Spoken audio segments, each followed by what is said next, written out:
नमस्ते ते जगत्कारणाय नमस्ते चिते विश्वरूपात्मकाय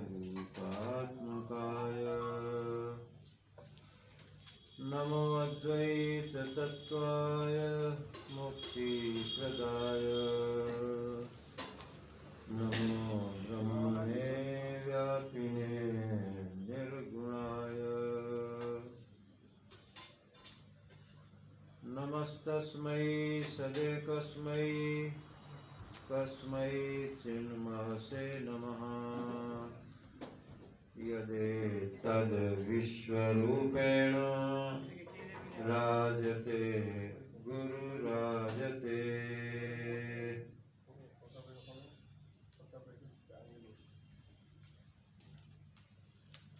प्रार्थना योग।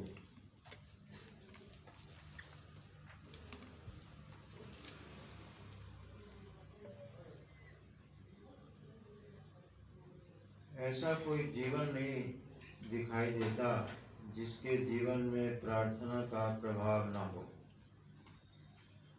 लोग उसे चमत्कार कहते हैं। आजकल सोशल मीडिया पर एक बहुत बड़ी चर्चा चल रही है। मध्य प्रदेश में कोई बागेश्वर धाम है,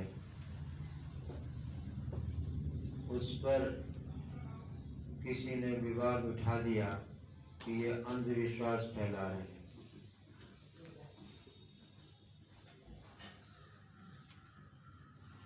जबकि वो पूरा विज्ञान है। बागेश्वर जी जो कर रहे हैं वो पूरा विज्ञान है। क्योंकि लोग न तो मनोविज्ञान जानते हैं, न संकल्प शक्ति समझते हैं, न अधिदैव समझते हैं, न अध्यात्म समझते हैं। केवल अधिभूत जानने वाला ये कैसे जान सकता है कि अधिदैव और उसके प्रभाव, अध्यात्म और उसके प्रभाव क्या होते हैं। तो जो पूरे भौतिक लोग हैं, खास तौर से ईसाई मिशनरी जो होती है वो भौतिकवादी ही हैं। ऐसे मुसलमान भी सब भौतिकवादी हैं। तो वो अधिदैव और अध्यात्म को नहीं समझ सकते। उनके यहाँ अध्यात्म है ही नहीं, बस खाओ पियो मौज करो, यही है, इसके सिवाय कुछ नहीं है। उसके लिए एक उन्होंने मान लिया है, एक ने अल्लाह मान लिया है, एक ने गॉड मान लिया है, और उसके सारे भी वो भौतिकता ही मानते हैं। बस ये कंचन कामनी कीर्ति ही मांगते हैं। कभी वो ये नहीं मांगते कि हमारा अहमता ममता कामना आसक्ति छूटे, ऐसा नहीं मांगते। वो चाहते हैं कि ऐसा और बढ़े।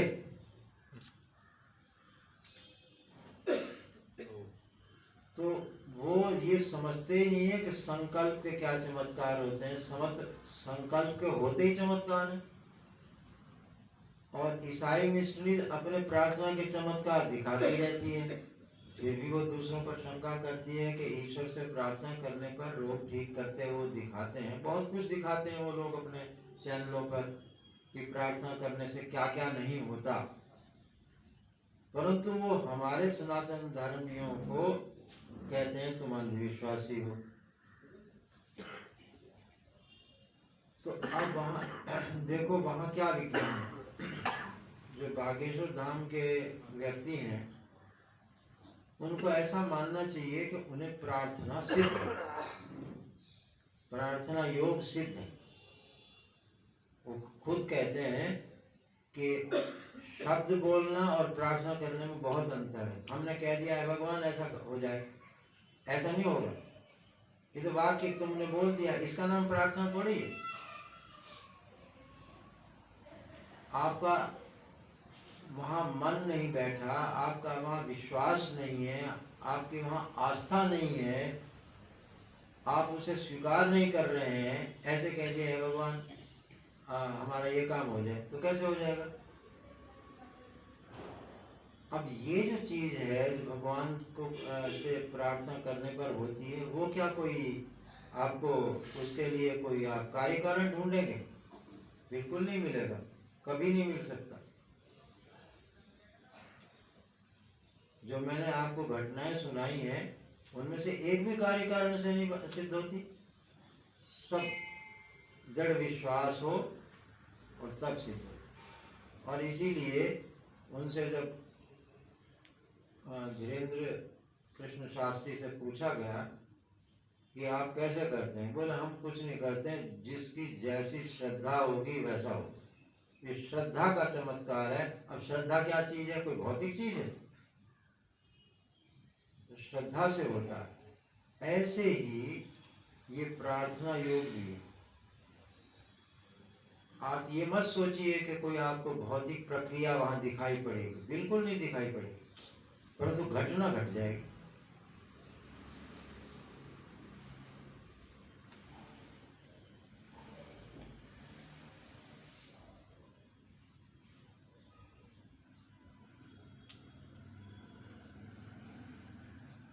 एक शहर में एक परिवार था।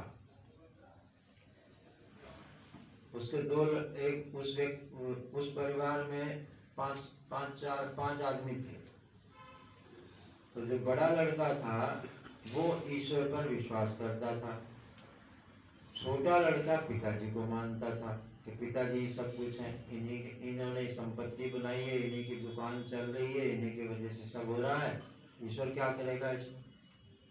और बड़ा लड़का ये कहता था कि नहीं, पिताजी के पास जो कुछ भी है वो ईश्वर की कृपा से, वो ईश्वर को मानता था।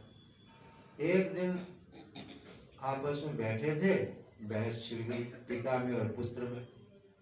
और ये बहस छिड़ गई, पिता ने कहा मैंने तुम्हारे लिए इतना किया, ये सब आप देख रहे हैं, इतनी बिल्डिंगें बनाई हैं, इतने फैक्ट्रियां खड़ी की हैं, ये सब मैंने खड़ी की हैं।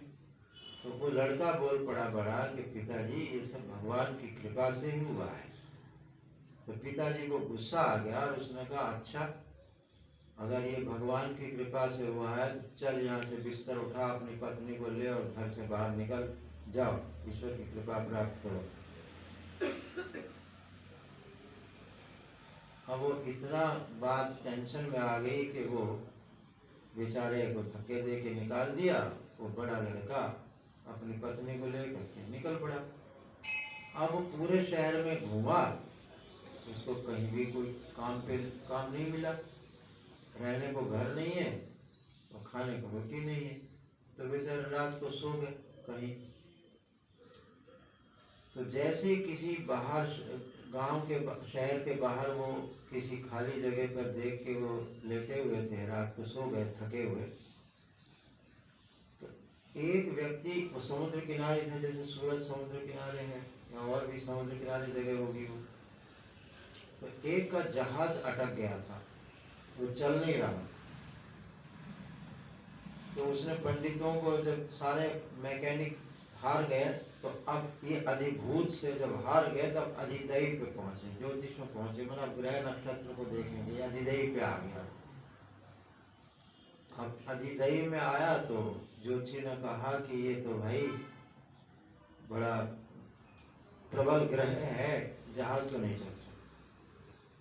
तो बोले पंडित जी कोई उपाय तो बताओ। तो उपाय ये है कि कोई पतिव्रता नारी हो, अगर वो इस जहाज को धक्का दे दे तो चल पड़े। अब वो ढूंढने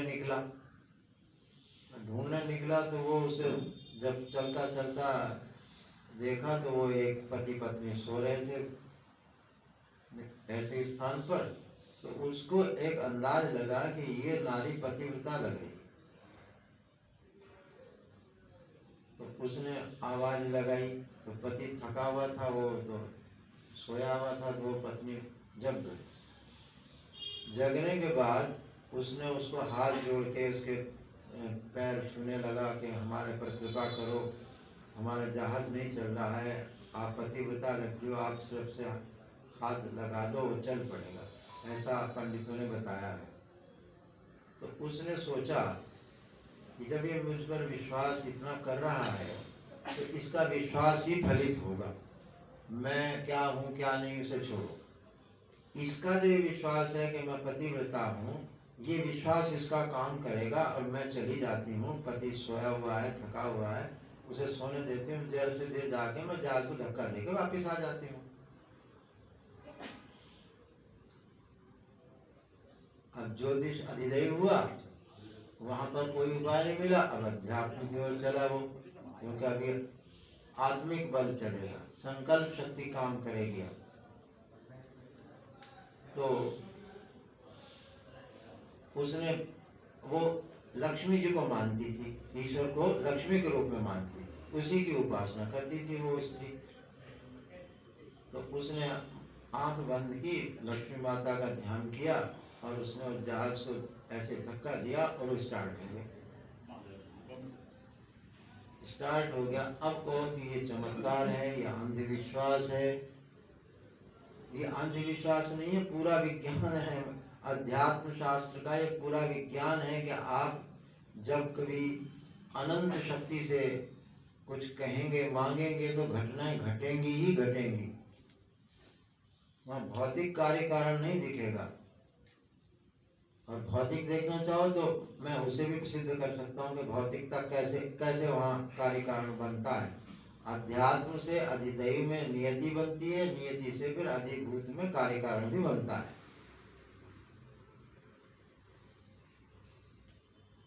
अब जहाज स्टार्ट हो गया, उसने उसको प्रणाम किया, वो स्त्री वापिस चल गई।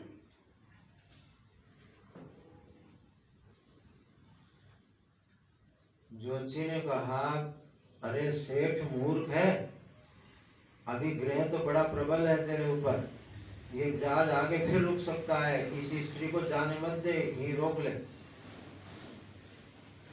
अब उसने उसको जबरदस्ती वो उसने कहा नहीं मैं अपने पति के पास जाऊंगी। खैर उसे जबरदस्ती पकड़ के जहाज में अंदर डाल दिया। अब बाद में उसकी नीयत खराब हो गई कि जहाज से चल ही रहा है, और उसके साथ गलत काम करने की जब उसने तैयारी की तो उसी स्त्री ने तुरंत लक्ष्मी जी को प्रार्थना की कि मेरी रक्षा करो, रक्षा करो। अब ऐसे समय में बताओ कोई क्या कर सकता है? कौन सा भौतिक उपाय करेगा वो?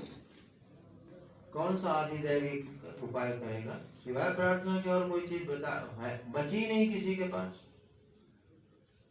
अब उसने प्रार्थना की, प्रार्थना करते ही फिर वही चमत्कार हो गया कि एक तूफान आया और जहाज टकरा टकरा के तहस नहस होकर डूब गया, और ये वो सब मर गए। और ये जो है लड़की, ये स्त्री, ये तैरती रही, और उसने समुद्र ने उसको एक किनारे फेंक दिया। वो किनारे पहुंच गई, वहां से वो पैदल चल पड़ी। फिर अब इसको तो यहीं छोड़ देते हैं, हमें तो बस इतनी बात सुनानी थी कि ऐसे समय में आपके पास क्या उपाय है भौतिक या आदि में। अब इसे कौन चमत्कार है? ये चमत्कार नहीं है, ये विज्ञान है। अब आध्यात्मिक विज्ञान, मनोविज्ञान अगर आप नहीं जानते हैं तो आप रोइए।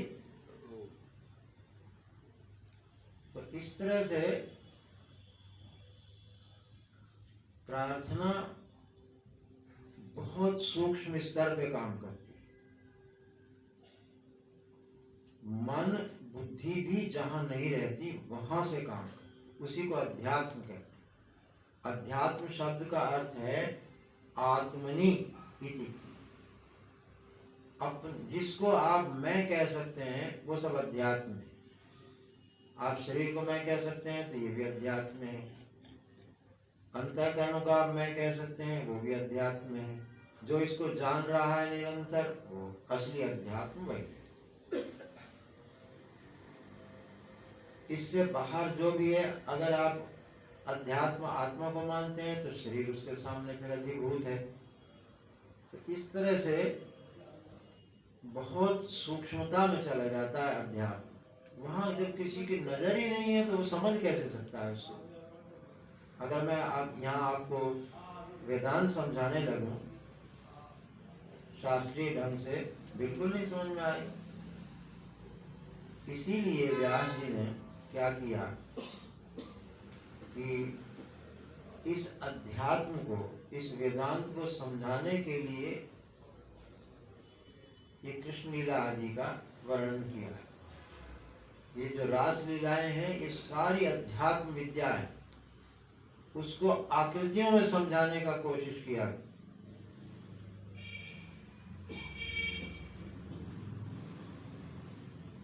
गोपियां वृत्तियां हैं और कृष्ण चेतन तत्व है। बीच में जो संधि स्थान है वो कृष्ण होता है, इधर उधर वृत्तियां होती हैं, ख्याल होते हैं।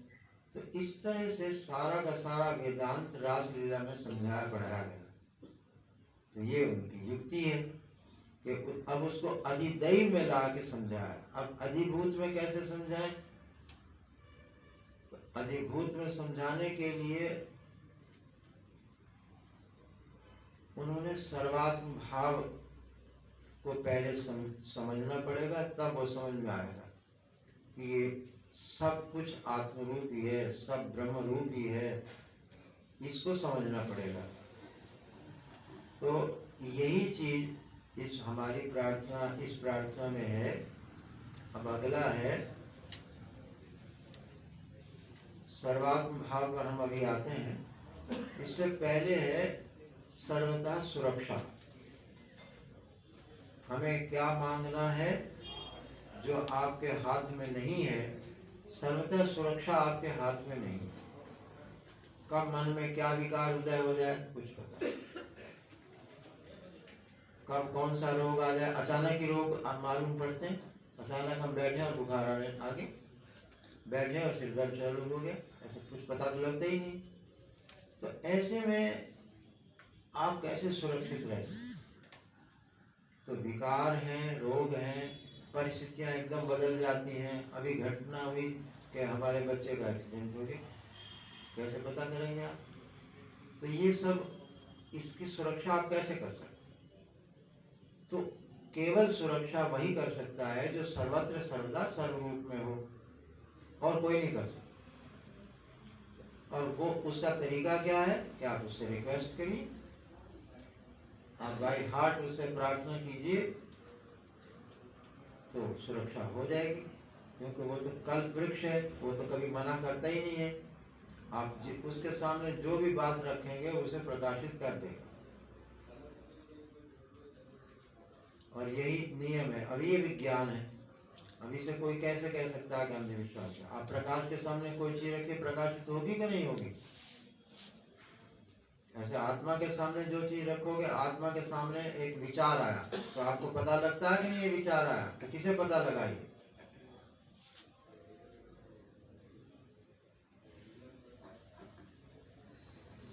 आपको सिर में दर्द है, लाओ विज्ञान को, वो टेस्ट करके बता दे कि हाँ दर्द है।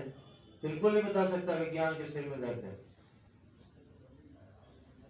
कोई टेस्टिंग ही नहीं है इसका। वो हमें बताना पड़ेगा कि सिर में दर्द है कि पेट में दर्द है। विज्ञान के पास अभी कोई युक्ति नहीं है कि उस दर्द को बता दे कि तुम्हारे शरीर में वहां दर्द है। विज्ञान के पास तो ये भी नहीं है, जो अपने को भौतिकवादी समझते हैं। तो दूध बना के दिखा दो ना, 2 बूंद। आज तक 1 बूंद दूध नहीं बना सका विज्ञान, 1 बूंद खून नहीं बना सका विज्ञान। प्रकृति का बनाया हुआ खून ही दूसरों को चढ़ाया जाता, और दूध तो बना ही नहीं। कितनी गौएं काट डाली उन लोगों ने इस बात का पता करने के लिए कि अंदर कौन सी मशीन है जिससे दूध बनाती है। वो बना लेते थे ऐसे ही। तो अब तक तो लाखों जानवर काट दिए उन्होंने, क्योंकि दूध देने वाले जितने जानवर हैं सभी के पेट में वो यंत्र तो है जो दूध बनाता है। भेड़ है, ऊंट है, बकरी है, कुत्ते हैं, सबके जिसके शरीर में दूध बनता है सबको काट के देख लिया। वो यंत्र तो किसी के हाथ लगा नहीं विज्ञान के अभी।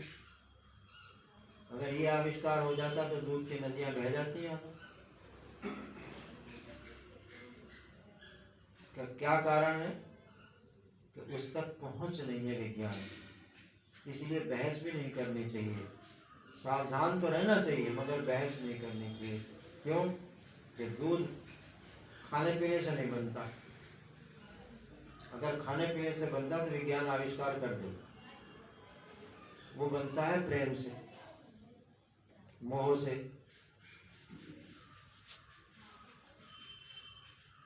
इसलिए वो पहुंच नहीं सकते। ऐसे ही जैसे प्रेम मोह है, ये आपको किसी यंत्र से नहीं मिल सकता। आपके हृदय में भगवान की भक्ति है, प्रीति है, उसे आप किसी यंत्र से पता कर सकते हैं क्या?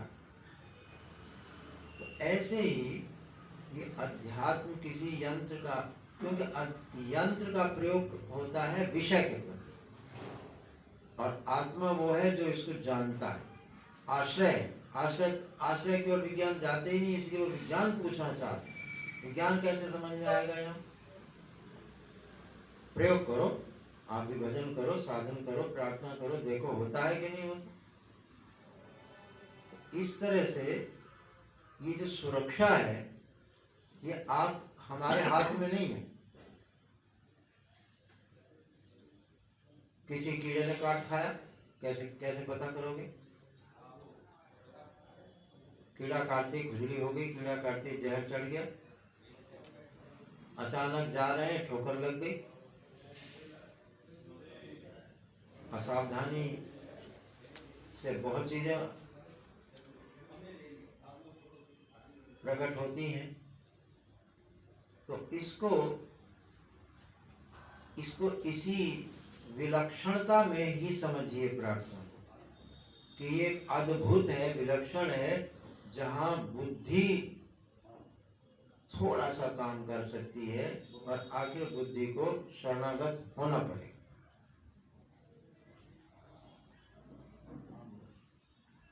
तो ये कहा कि सर्वतः शब्द का अर्थ होता है सर्वतः, परितः, उभयतः, ऐसे संस्कृत में शब्द बनते हैं। सर्वतः माने सब ओर से, हे प्रभु मैं सुरक्षित रहूं, ये कहा जा रहा है। अब सुरक्षा किससे? देखो, अभी हमें कोई बहका रहा है, वो कह रहा है कि ईसाई धर्म बहुत अच्छा है, तुम ईसाई बन जाओ, ईसा मसीह को मानने लग जाओ, हम तुम्हें डर भी दे रहा है, प्रलोभन भी दे रहा है, समझा भी रहा है। तो उस समय कौन सुरक्षा करेगा आपकी? प्रलोभन से, भय से, और उस भ्रम, जो भ्रम पैदा कर रहा है, उस भ्रम से कौन रक्षा करेगा? है कोई आपके पास उपाय? सृष्टि में कहीं और सुना हो सिवाय प्रार्थना के कोई रास्ता नहीं। आप प्रार्थना कीजिए। एक चमत्कार शायद इसलिए बोल रहे हैं कि कार्य कारण नहीं लगता वहां, क्योंकि चेतन जो होता है वो कार्य कारण से परे होता है, अकारण होता है। प्रकृति में जितना होता है उसमें तो आप कार्य कारण देख लेंगे, वो भी एक सीमा तक, पूरा कारण भी पता नहीं लग सकता, क्योंकि एक चीज की घटना में अनेक कारण हैं। उसमें से आप 10 कारण में पहुंच के 5 रह गए, पूरा कारण का भी पता नहीं लग सकता। परंतु चलाओ। अब परंतु आत्मा जो है वो तो कार्य कारण से परे है, वो तो अकारण है। सब पर आप क्यों लगा सकते हैं, परमात्मा पर आप क्यों नहीं लगा सकते हैं? आनंद पर आप क्यों, आप सुख क्यों चाहते हो? कोई जवाब नहीं होगा। आप क्यों हो? कोई जवाब नहीं, किसी के पास नहीं। तो बुद्धि फेल हो जाएगी यहाँ पर। तो अकारण तत्व काम करता है प्रार्थना।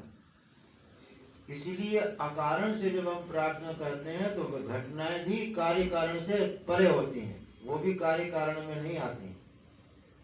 तो देखो, भ्रम से रक्षा करना ये आपके बस का नहीं।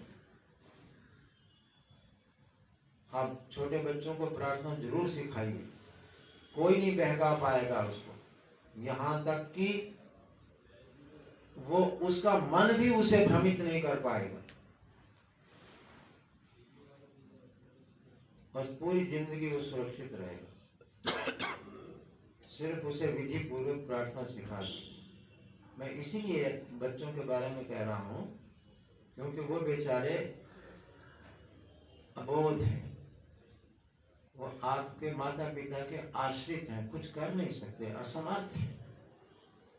उनको आप करा सकते हैं, उन पर दया कीजिए। अपने पर तो करो ना करो, पर बच्चों पर जरूर करो, ताकि वही फिर भविष्य बनेंगे। आपका भी भविष्य वही है।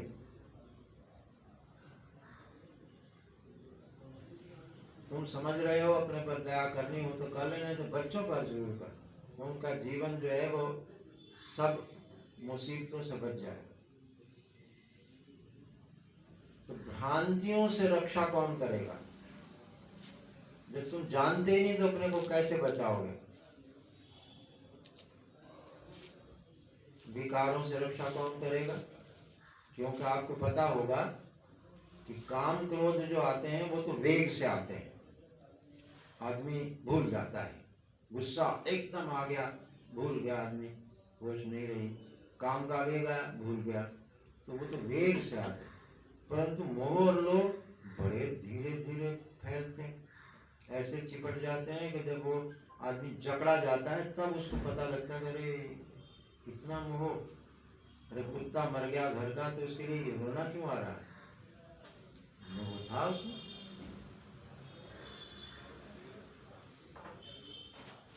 तो ये जो धीरे धीरे, इसलिए भगवान ने देखा है, कहीं भी आपने पढ़ा नहीं होगा कि जो कामी क्रोधी हैं उनसे भगवान नाराज ज्यादा नहीं होते, जिससे लोभी मोही से ज्यादा नाराज होते हैं, क्योंकि लोभ मोह हमारे जानकारी में होता है और धीरे धीरे फैलता है, हम उसको रोक सकते हैं, और वो वेग से आते हैं, आदमी को होश ही नहीं रहता।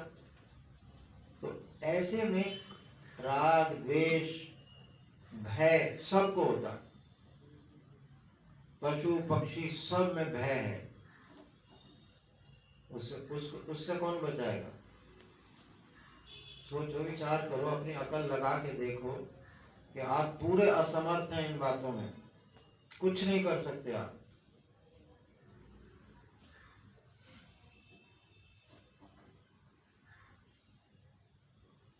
एक कथा आती है, काशी विश्वनाथ का शंकर जी के उस रूप का दर्शन करने के लिए ब्रह्मा विष्णु गए, साथ में यमराज भी थे और देवता भी थे। तो जैसे ही वो मंदिर के द्वार में प्रवेश किया, वहां ऊपर एक कबूतर बैठा था, उसको देख के यमराज ने कहा, अरे ये तो सुमेरु पर्वत पर होना चाहिए था, ये यहाँ कैसे है, और इसका तो अगले 5 मिनट में मौत है, और ये सुमेरु पर्वत तक पहुंच भी नहीं सकता 5 मिनट में, तो ये यहाँ कैसे बैठा? उसे आश्चर्य हुआ। अब वो कबूतर ने सुन लिया, कबूतर गया अपने पक्षियों के राजा गरुड़ के पास, उसने कहा महाराज हमारे पर संकट आ गया है, 5 मिनट बता रहे हैं, 5 मिनट बाद में मर जाऊंगा, आप बचाओ ना हमसे। गरुड़ ने कहा कोई बात नहीं, अभी लोग विष्णु जी तो अभी शंकर जी से बात कर रहे हैं, चलो तो मेरी पीठ पे बैठो, मैं अभी तुम्हें बचाता हूँ। उसे बिठा, अपनी पीठ बिठा और ऐसी जगह ले गया, मैंने सुमेरु पर्वत पे ले गया, वहां कोई मौत वत नहीं। मैंने अब वो गरुड़ तो एक शब्द है ना, शब्द की ध्वनि जैसे पहुंचती है, अब यहाँ से मैं बोल रहा हूँ, ये लंदन तक पहुंच गई, तो इतनी वेग से गरुड़ जाते हैं, तो उसे वहां सुमेरु पर्वत पे छोड़ दिया, वहां वो मर गया 5 मिनट में, तो बच नहीं सका। ऐसे में आपको कौन रक्षा करे?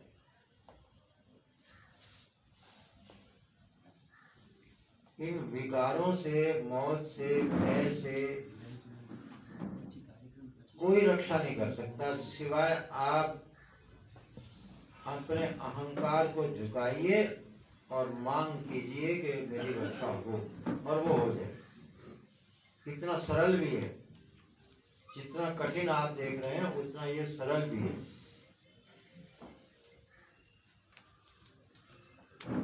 विकारों से, रोगों से, भ्रमों से, अविद्या से, माया से, भौतिक प्रतिकूल परिस्थितियों से रक्षा कौन करे? ऐसा कोई आप जानते हो तो उसे जीवन में लाइए। केवल एक ही उपाय है कि जिसने सृष्टि बनाई है, जो सृष्टि को चला रहा है, जो सृष्टि को समेट देगा, जिसने जन्म दिया है, जो मौत लाएगा, जो पालन कर रहा है, केवल वही बचा सकता है और कोई नहीं बचा सकता। तो उसका क्या तरीका है? प्रेयर, प्रार्थना। आप उससे प्रार्थना कीजिए, आपकी रक्षा होगी। तो यहाँ ये शब्द दिया सर्वतः सुरक्षित रहे। तो सर्वथा सुरक्षित का ये अर्थ है, और ये सब चाहते हैं, जितना प्राणी मात्र है सब सुरक्षा चाहते हैं। तो ये आवश्यक है, ये मांग है मनुष्य की, सबकी मांग है। ये आवश्यकता से थोड़ा और ऊपर की चीज है। आवश्यकताएं तो घटती बढ़ती भी है, परंतु मांग हमेशा चाहिए, 24 घंटे चाहिए, जीवन भर चाहिए। इसलिए ये मांगा गया। अगला मांगा है सर्वात्म भाव पूर्वक।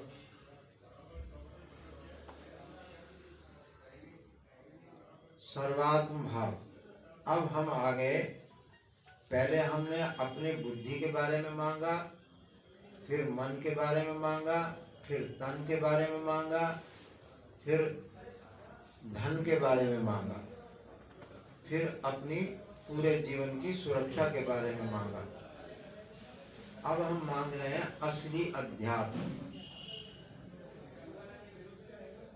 अध्यात्म में एक ही बात है कि सब परमात्मा। ये असली अध्यात्म यही है। अब सब परमात्मा है, उनमें से दो फैक्टर हैं, एक सब और एक परमात्मा। परमात्मा का अनुभव किए बिना आप सबको परमात्मा कह भी नहीं सकते, जान भी नहीं सकते।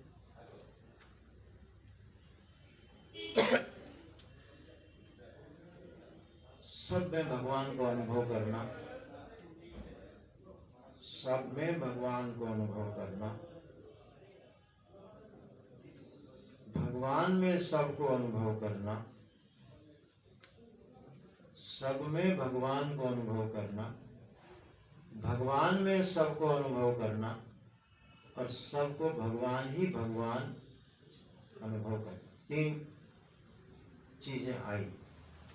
सब में भगवान, भगवान में सब।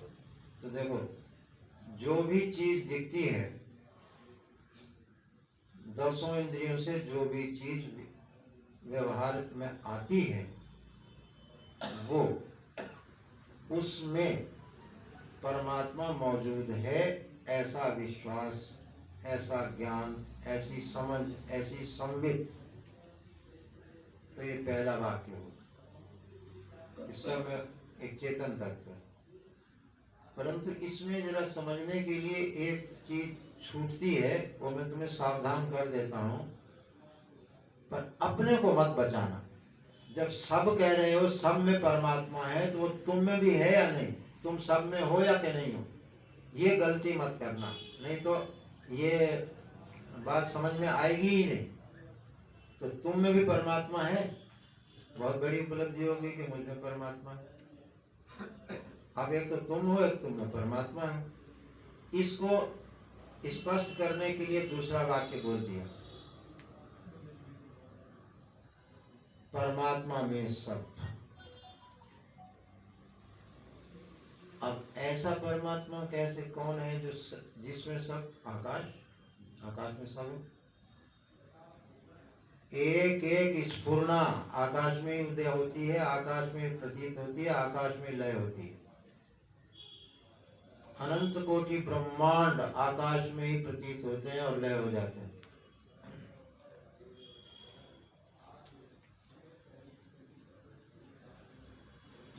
पहले जीव के रूप में परमात्मा की ओर इशारा किया गया, दूसरे में अनंतता, ब्रह्मता की ओर इशारा किया गया कि वो जो चीज है वो ब्रह्म है, अनंत है, आकाश है। तो आकाश में सब कुछ।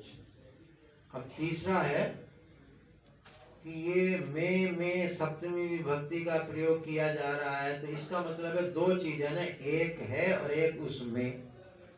तो ऐसा 2 चीज हुई ना? बोले नहीं, तुम जरा इस पर विचार करके देखना। जब ये दोनों तरह से कहा जाएगा, हरिरेव जगत, हरि ही जगत है, जगदेव हरि, जगत ही हरि है, हरि ही जगत है। जब ऐसा आप विचार करोगे तो आपको क्या मिलेगा? ऐसा दो नहीं, हरि ही हरि है और कुछ नहीं। परमात्मा ही परमात्मा है, वहां जगत है ही नहीं। तो सर्वम खलिदम ब्रह्म का जो आप विचार करेंगे जब, और इसको प्रयोग करेंगे, प्रयोग से जानेंगे, तो आपको लगेगा कि सिवाय ब्रह्म के और कुछ है ही नहीं। अब हम इस बात को, ये इतनी जो टॉप का बोध है, इसके बारे में हम प्रार्थना में मांग रहे हैं कि हमें सर्वात्म भाव चाहिए। सब में आत्मा, आत्मा में सब, और सब कुछ आत्मा, तीनों आ गए इसमें सर्वात्म भाव। ये जो शब्द समस्त शब्द बना है ना, सर्वात्मा, सब में आत्मा, आत्मा में सब, और आत्मा ही सब कुछ और कुछ नहीं। और इसका भाव चाहिए, अकल सिर्फ नहीं, जानकारी नहीं। जानकारी तो देख लेना सपने तक भी काम नहीं करती। कोई आदमी मर जाता है, पक्का है, गारंटी मर गया वो, आप लोग शमशान घाट भी हुआ है, सरकारी कागजों में लिख गया, परिवार वालों ने बता दिया, फिर सपने में क्यों जिंदा दिखाई देता? आपका निश्चय कहाँ गया? आपका निश्चय था कि वो आदमी मर गया, फिर वो सपने में जिंदा कैसे दिखाई देता? मैंने आपका निश्चय स्वप्न तक भी नहीं जा रहा है, तो आगे जन्म मृत्यु को कैसे काट पाएगा वो निश्चय? बौद्धिक निश्चय पर पूरे चुप मत रहिए। बौद्धिक निश्चय के बाद वृत्ति बननी चाहिए वैसी। अगर वो वृत्ति बन जाएगी तो स्वप्न में भी वृत्तियां ही है, वहां भी बन जाएगी। तो सर्वात्म भाव चाहिए, आपका मन माना भाव नहीं। ये जो शास्त्र ने अनुभव कराया है कि सब परमात्मा है, इसका जो अनुभव है, इसको भाव वृत्ति में लाइए। वृत्ति में लाना माने, अभी बालक बैठा है, अब देखने में तो बालक लग रहा है, पंचभूतों का बना दिख रहा है, परंतु शास्त्र कहता है कि इसमें परमात्मा है और परमात्मा में ये है, और कहता है कि नहीं नहीं यही परमात्मा। तो आप इसको अनुभव करिए ऐसे ही कि ये परमात्मा है। तो ये भाव बनेगा तब दिखेगा, वरना दिखेगा नहीं। और जब भाव बनता है तब जगत नहीं दिखता है। इसी को व्यास जी ने शुरुआत की तदीक्षण से। सब जगह उसी को अनुभव करो। जित देखो तित श्याममयी है, जहाँ देखता हूँ वहाँ तू ही तू है, जहाँ देखता हूँ वहाँ मैं ही मैं हूँ। उपनिषद तो ऐसी कहता है, अहमेवेदम सर्वम, मैं ही सब हूँ, ब्रह्म ही सब है, वासुदेव ही सब है, सत ही सब है, चित ही सब है, ऐसा उपनिषदों में आता है। अब वो अनुभव में आए, और अनुभव में आने पर वो भाव बने, तो ये हम मांग रहे हैं ना टॉप की चीज।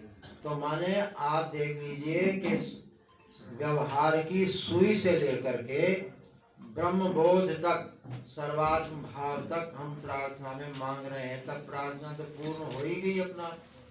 इतनी पूर्ण प्रार्थना और कहाँ से बनाओगे? अगला है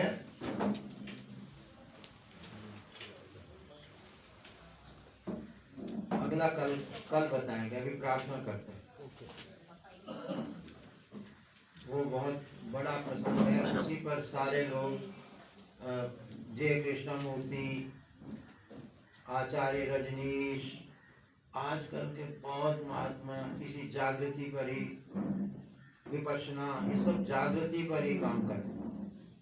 एक पॉइंट ले लिया और अपने अपने संप्रदाय को ले लिया। हमारे यहाँ बहुत सहज है, उत्तिष्ठत जागृत प्राप्य वरान निबोधत, माने हमारे यहाँ तो एक सरल सीधा सा है उपनिषदों में, उसको लोग अलग अलग संप्रदाय खड़े करते हैं। तो कल इस पर समझाएंगे कि ये जागृति क्या है,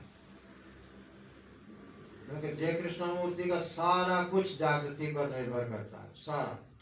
रजनीश के जितने भी आप 400-500 ग्रंथ पढ़ेंगे अगर, उनका जो सेंट्रल पॉइंट है वो अवेयरनेस। और सब जगह विपश्यना जो बौद्धों का है वो भी अवेयरनेस ही, तो उसी को लास्ट में है। आप वो देखो, हमने उसको भी प्रार्थना में ले लिया, और वो सही सही जागृति क्या है जो कि वो लोग नहीं बता रहे हैं, इसीलिए उनकी जागृति सफल नहीं हो पा रही। लगे तो हैं बेचारे, तो इसे कर लेंगे। तो अब प्रार्थना करते हैं। प्रार्थना करने का तरीका अगर उस तरीके से नहीं करेंगे, देखो ये कहा जाता है कि अगर प्रार्थना हृदय से निकल जाए तो तुरंत पूरी हो जाती है। तो बता सकते हैं हृदय क्या होता है? और वो भाव क्या हर समय थोड़ी रहता, वो तो उस समय एक समय आया, परेशानी आई, उस समय भाव बन गया, प्रार्थना मुंह से निकल गई, काम हो गया।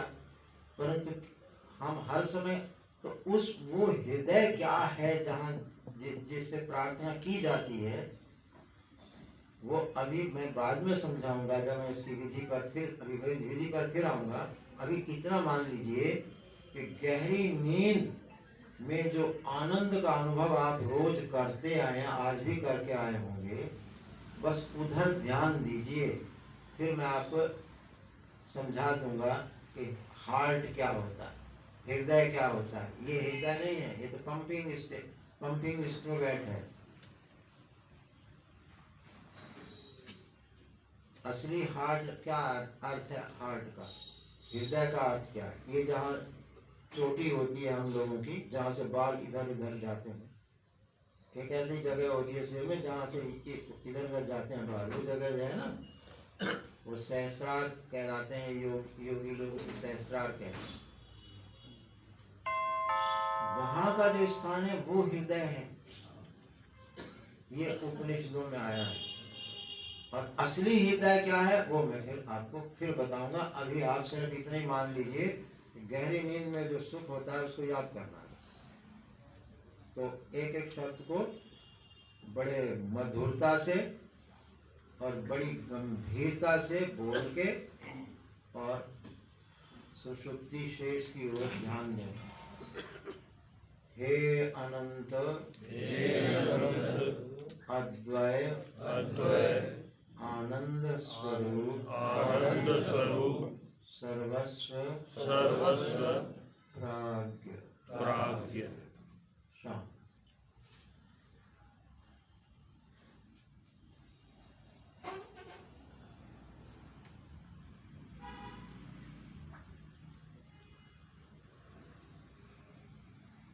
ये विचार आ जाएंगे, अगर आप सिर नहीं झुकाएंगे तो विचार आएंगे। प्रार्थना का जो बहुत बड़ा एक पोज है वो है सिर झुकाना।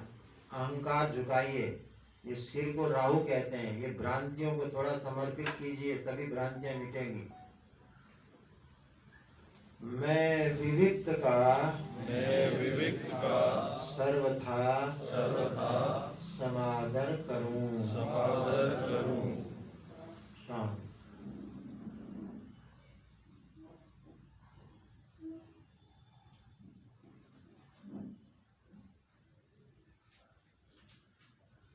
हे सर्व योग क्षेम प्रदाता व्योमानंद शांत।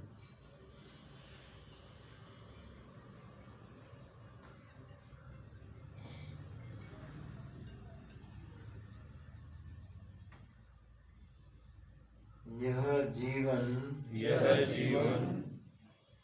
परस्पर सद्भाव से युक्त स्वस्थ संपन्न और सर्वतः सुरक्षित रहे।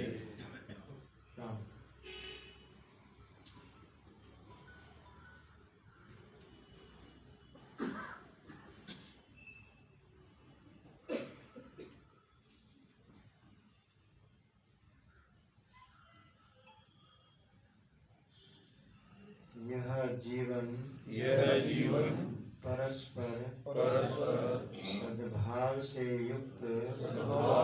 युक्त स्वस्थ, संपन्न और सर्वतः सुरक्षित रहे।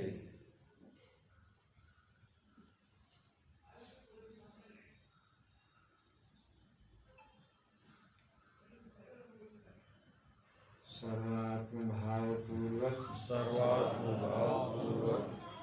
अनंत जागृति से युक्त रहे।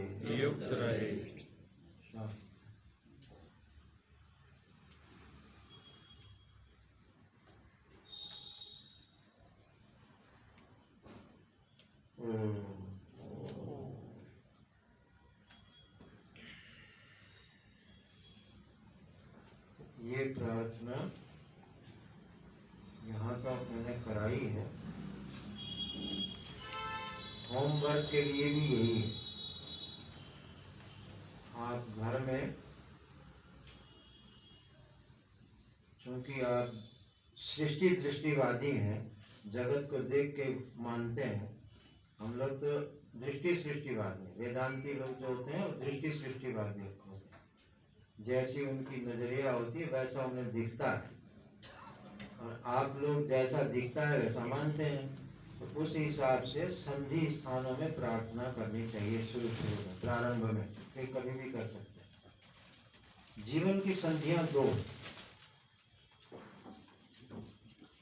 एक निद्रा और एक जागृत। निद्रा के दो पार्ट हैं, स्वप्न और सुषुप्ति। तो वो एक जगह है, जागृत एक जगह। तो जब जागृत अवस्था जा रही हो और निद्रा अवस्था आने वाली हो, उस समय प्रार्थना कीजिए। संधि में की जाती है प्रार्थना। संध्या शब्द सुना होगा, पहले संध्या किया करते थे ऐसे। तो प्रार्थना करने का सृष्टि दृष्टिवाद के अनुसार जो समय है, काल को महत्व दे करके आप जीवन की संधियों में प्रार्थना कीजिए। जीवन की संधियां हैं सोने से ठीक पहले।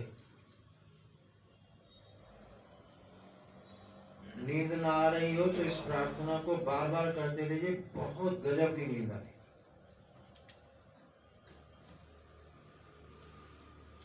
अनेक लोगों की समस्या है कि नींद नहीं आती। आप प्रयोग करिए, दोनों काम हो जाएंगे। आम के आम, गुठली के दाम। रोंगे में नींद आ जाएगी और भगवान के पास आपका संपर्क जुड़ जाएगा।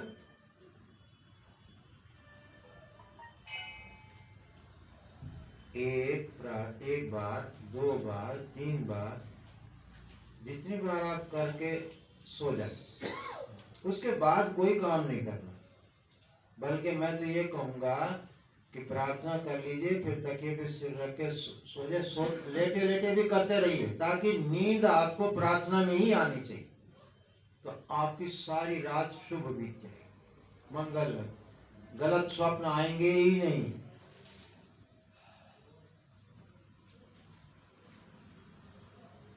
और दूसरा समय है जब नींद जा रही हो, जागृत आ रही, माने सवेरे आंख खुलते ही बिस्तर पर ही उसी समय लेटे लेटे बैठे बैठे प्रारंभ कर दीजिए।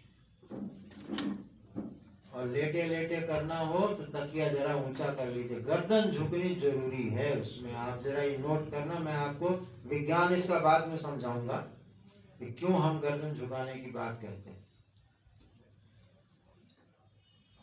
और अगर आपका मन वश में हो गया हो तो गर्दन झुकाने की जरूरत नहीं। 1 मिनट चैलेंज करता हूं सबको, क्योंकि मैं चैलेंज में ही अगर कोई उत्साहित हो जाए तो काम बन जाएगा। 1 मिनट के लिए कोई बिना सोचे और बिना सोए रह के दिखा दो। सिर्फ 1 मिनट, 60 सेकंड बिना सोचे और बिना सोए रह के दिखा दो। अगर कोई 1 मिनट कर सकता है तो मैं उसे प्रणाम करूंगा, क्योंकि ये धारणा हो गई। 1 मिनट की होती है धारणा, 3 मिनट का होता है ध्यान, और 12 मिनट की होती है समाधि। अगर 1 मिनट आप बिना सोचे बिना सोए, माने न लय न विक्षेप, वो अंतःकरण शुद्धि का लक्षण है। उसी में ही परमात्मा प्रकट हुआ करता है। तो ऐसी स्थिति लाइए, 1 मिनट करिए ट्राई। क्या देर लगती है, कहीं भी कर सकते हो, दुकान पे, मकान पे, चलते बस का इंतजार करते समय 1 मिनट कुछ भी नहीं होता, परंतु आपके लिए बहुत जटिल हो जाएगा, देख लेना। अगर आपको सचमुच बहुत गहराई में जाने की आदत है तो आप सो जाएंगे, और नहीं तो कोई ना कोई विचार आ जाएगा, देख रह नहीं सकते। परंतु अभ्यास करिए, आप जिद करके जागृत होकर बैठिए कि मैं 1 मिनट तक अपना सोचूंगा ना सोऊंगा। फिर देखिए, अगर ये युक्ति आ जाए तो फिर देखिए प्रार्थना कैसे काम नहीं करती। क्योंकि आप कुछ कुछ और प्रार्थना करने लग जाते हैं, विचार आने में ना और प्रार्थना दूसरी तरह की चालू हो जाती है, तो ये कट जाती है। तो सवेरे उठते ही पहला फर्स्ट काम प्रार्थना, और लास्ट काम जगत का। क्योंकि आपको पता है कि गहरी नींद में सब खत्म, न अहंकार, न मन, न बुद्धि, न शरीर, न जगत, न जीवन, न कुछ नहीं, तो सब समाप्त होने वाला है। उससे पहले आप करके जाइए। फिर जब जगत में फिर नया जन्म हो, क्योंकि अगले दिन का अर्थ है नया जन्म। अब आप सब कुछ नया, क्या तब तक तो बदल गया सब, तो जब नया जन्म हो तो प्रार्थना से शुरू करो, तो दिन भर अच्छा बीतेगा, मंगल ही मंगल रहेगा। क्योंकि आपने मंगलमय को स्मरण करके ही शुरू किया है अपना दिन। बिल्कुल समझ में आने लायक बात है। तो बस सोने से, अब कोई कहे टाइम नहीं मिलता, ये बिल्कुल वो झूठा आदमी है, 100% झूठा। सोता सब आदमी है, चाहे ट्रेन में सो जाओ, कहीं सो जाओ, नींद जरूर आएगी। कोई आदमी ऐसा नहीं जो सो ना सकता हो। बस सोने से पहले और उठते, बस ये 2 समय प्रार्थना के हैं, और करके देखो। और फिर अपने को उस अनुभव से अपने को समझाओ। मुझे आप बताने मत आना, मुझे सब पता है कि वो तो होता ही होता है। प्रार्थना को हम लोग अमोघ कहते हैं। अमोघ माने जो कभी व्यर्थ जाने वाली है ही नहीं। अब चूंकि इस प्रार्थना में मांग है, आवश्यकता और इच्छाएं नहीं है, तो ये भारी चीजें हैं। आप सोचोगे अभी मैंने प्रार्थना की और अभी सद्भाव जागृत हो जाएगा, थोड़ा इसको टाइम लगेगा। शुरू तो हो जाएगी पर वो अभी दिखेगी नहीं। तो बस ये होमवर्क है यहाँ के आश्रम की तरफ से आपको। आप ये प्रार्थना सुबह रात्रि को सोने से पहले और उठने के बाद करना प्रारंभ कर दीजिए। कोई मुहूर्त मत जाइए, जो से मुहूर्त दिखाने मत जाइए, कोई और सोचने की चिंता मत करिए। आप जरा एक सरलता से करना शुरू कर दीजिए। फिर बाद में छोड़ना हो तो छोड़ देना, पहले आज से करना शुरू कर दो, देखो फिर होता क्या है। सर्वगत्वादनन्तस्य स एव अहमवस्थितः मत्तः सर्वं